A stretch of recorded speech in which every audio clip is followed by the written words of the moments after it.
Michael Forrest of TV Star Trek, you have been acting for more than 60 years. And I'm guessing that the few days that you spent working on Star Trek were just a tiny drop in the bucket among the hundreds, if not thousands, of projects you've worked on. Can you give me an overview of some of the other work you've done aside from Star Trek? You know, I have for about 65 years. I've been working as an actor.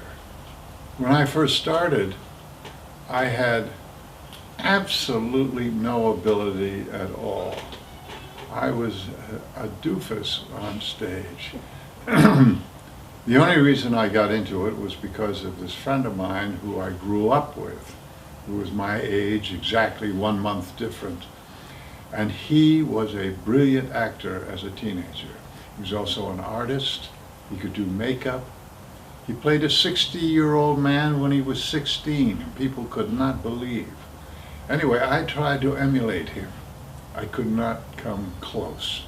He was that good. The irony of the whole thing is that I made a career out of the business and he didn't. It kind of passed him by, which has always been a mystery to me, because I really marveled at his ability. At any rate, that's how I kind of got into it. And as I kept working and working, and eventually you're going to learn how to do it, you know. And I, for good or bad or indifferent, I have learned how to work both on the stage and in front of the camera. I've been in regional theater, professional theater. I was on Broadway in a play. I've worked all over Europe, North America, North Africa. I've been in a lot of films. Also, interspersed in that, I've done an awful lot of dubbing. When you do that much, as I've done, somebody asked me recently, or not recently, but a few years ago, how many voice jobs I'd done, and I said about 1,000. And there was a blinking of the eyes of the group, and I said, well, it might be 900, it might be 1,100, you know, but 1,000 is about what it is, you know.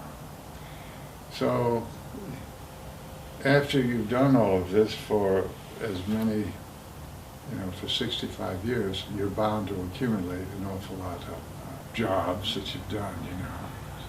I've done some voices. I did Vittorio Gassman.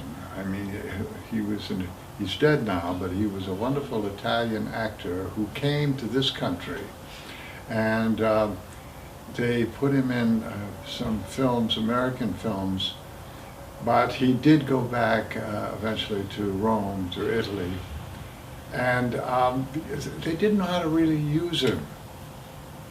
He was a very funny actor, despite the fact he was a very tall, handsome guy, and they wanted to make a leading man out of him, which was the correct thing to do, but they didn't utilize his humor. He had a great sense of humor. I saw him when I was living in Rome, working with Ugo Tognazzi, who is an extremely funny actor, great actor. The two of them would do this television show, and I suddenly realized that Gassman was as funny as Tognazzi. And it was such a pleasure because he was wonderful. He was wonderful. At any rate, he did a film called La Profuma di Donna, which means the scent of a woman, which Al Pacino did, subsequently did a film which was very good. But I dubbed Gassman in the original.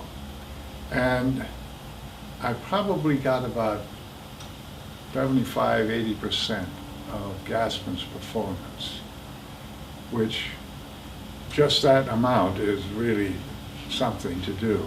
But it wasn't because of what I was doing, but because the film was so good to begin with. It helped me to do his voice in English. And I've done other celebrities. I did Jack Palance in 3 films. he wasn't available to dub himself. And if anybody asked me, can you imitate Jack Palance, I say, no, I can't. But when you hear a line that he has delivered, just one line at a time, and you get that kind of sound that he makes, I can't really do it right now because I have to hear him do it, and it's a kind of a enunciation that he has. It's different, and the quality of his voice. So anyway, I did, you know, three of his pictures. I understand you've even played Othello a few times. I played Othello. In fact, Othello is my favorite Shakespeare. I love that play. And first time I played it, I had no idea what I was doing. I fumbled through that thing, and I did it 3 times. The third time I did it, I was 33 years old. Still much too young to even attempt that part, and without the background. I got more of it then. I did really succeed in some areas of it. It's a very difficult role, and as I say, it's my favorite of all of Shakespeare. I have done other Shakespeare. I did Shakespeare in Seattle. I did in Milwaukee. I was, when I went to San Jose State, I performed there in Shakespeare, played Antony and Cleopatra.